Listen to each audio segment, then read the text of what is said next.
Hi friends, welcome to TM Rainbow's Kitchen. இன்ஸ்டண்ட்டாக 10 நிமிஷத்தில் ஏதாவது ஸ்வீட் செஞ்சு சாப்பிட்ணுன்னு நினைக்கிறீங்களா? அப்போ கண்டிப்பாக இந்த ஸ்வீட்டை ட்ரை பண்ணி பாருங்கள். இந்த ஸ்வீட்டை நவராத்திரிக்கு பிரசாதமாக கூட நீங்கள் செய்யலாம். வாங்க இந்த ஸ்வீட் எப்படி செய்யலான்னு பார்க்கலாம்.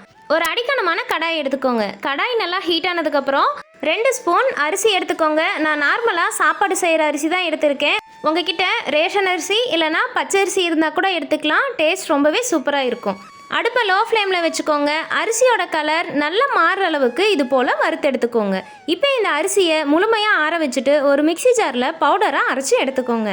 மறுபடியும் அதே கடாயில் 2 ஸ்பூன் தேங்காய் எண்ணெய் சேர்த்துக்கோங்க. தேங்காய் எண்ணெய்க்கு பதிலாக நெய் கூட நீங்கள் சேர்த்துக்கலாம். ரொம்பவே டேஸ்டியாக இருக்கும். இப்போது இந்த எண்ணெயிலேயே 1.5 கப் தேங்காய் துருவல் எடுத்துக்கோங்க. நீங்கள் அதிகமான குவான்டிட்டியில் செய்கிறது போல் இருந்ததுன்னா நம்ம சேர்த்துக்கிற பொருள்களோட அளவுகளை அதிகம் பண்ணிக்கோங்க. அடுப்பை லோ ஃப்ளேமில் வச்சுட்டு தேங்காயோட ஈரப்பதம் போகிற அளவுக்கு நல்லா இது போல் வறுத்து விட்டுக்கோங்க. தேங்காய் துருவல் பார்த்தீங்கன்னா இந்த அளவுக்கு நல்லா உதிரியாகிற அளவுக்கு நல்லா வறுத்து எடுத்துக்கோங்க. தேங்காய் துருவலை இது போல் வறுத்துட்டு செய்யும்போது ஃப்ளேவர் ரொம்பவே சூப்பராக இருக்கும். இப்போ நம்ம வறுத்து அரைச்சோம்ல அரிசி பவுடரை இது கூடவே சேர்த்துக்கோங்க. இதுக்கு பதிலாக உங்ககிட்ட பச்சரிசி மாவு இருந்ததுன்னா வாசனை வர அளவுக்கு வறுத்துட்டு இது கூடவே சேர்த்துக்கலாம். வாசனைக்காக 2 ஏலக்காவை 2 ஸ்பூன் சர்க்கரை கூட நைஸாக அரைச்சிட்டு சேர்த்துக்கிறேன். 1.5 கப் தேங்காய்க்கு 3/4 கப் சர்க்கரை சரியாக இருக்கும். வெள்ளை சர்க்கரைக்கு பதிலாக நாட்டு சர்க்கரை அப்படி இல்லைனா கருப்பட்டி கூட சேர்த்துக்கலாம். ரொம்பவே டேஸ்டியாக இருக்கும்.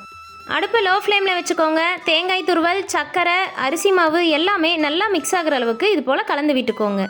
இந்த ஸ்டேஜில் காய்ச்சி ஆற வச்ச பால் 1/2 கப் சேர்த்துக்கோங்க. காய்ச்சாத பால் சேர்க்கக்கூடாது, ஸ்வீட் சீக்கிரமாகவே கெட்டு போயிடும். அதனால் நல்லா காய்ச்சி ஆற வச்ச பால் சேர்த்துக்கோங்க. இப்போ கைவிடாமல் இது போல் நல்லா கலந்து விட்டுட்டே இருங்க. 3லேருந்து 5 நிமிஷத்துக்குள்ளே நாம் சேர்த்துருந்த பால் எல்லாமே நல்லா ட்ரை ஆகி இது போல் அல்வா பதத்துக்கு நமக்கு கிடைக்கும்.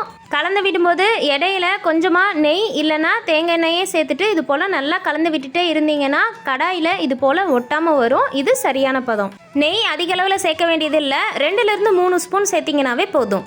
இது போல் நல்லா அல்வா பதத்துக்கு வந்ததுக்கப்புறம் அடுப்பை ஆஃப் பண்ணிடுங்க. நல்ல டேஸ்டியான தேங்காய் அல்வா சூப்பராக ரெடி ஆயிடுச்சு.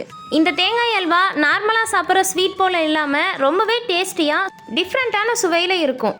டிஃப்ரெண்ட்டாக ஏதாவது ஸ்வீட் சாப்பிட்ணுன்னு நினைக்கும் போது கண்டிப்பாக இந்த தேங்காய் அல்வாவை ட்ரை பண்ணி பாருங்கள்.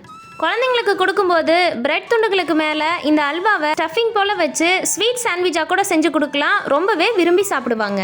இந்த தேங்காய் அல்வா உங்களுக்கு பிடிச்சிருந்ததுன்னா லைக் பண்ணுங்கள். உங்கள் ஃப்ரெண்ட்ஸ் கூட நிறைய ஷேர் பண்ணுங்கள். மறக்காமல் டிஎம் ரெயின்போஸ் கிச்சனை சப்ஸ்கிரைப் பண்ணிக்கோங்க. மறுபடியும் ஒரு சூப்பரான ரெசிபியோட பார்க்கலாம். தேங்க்யூ.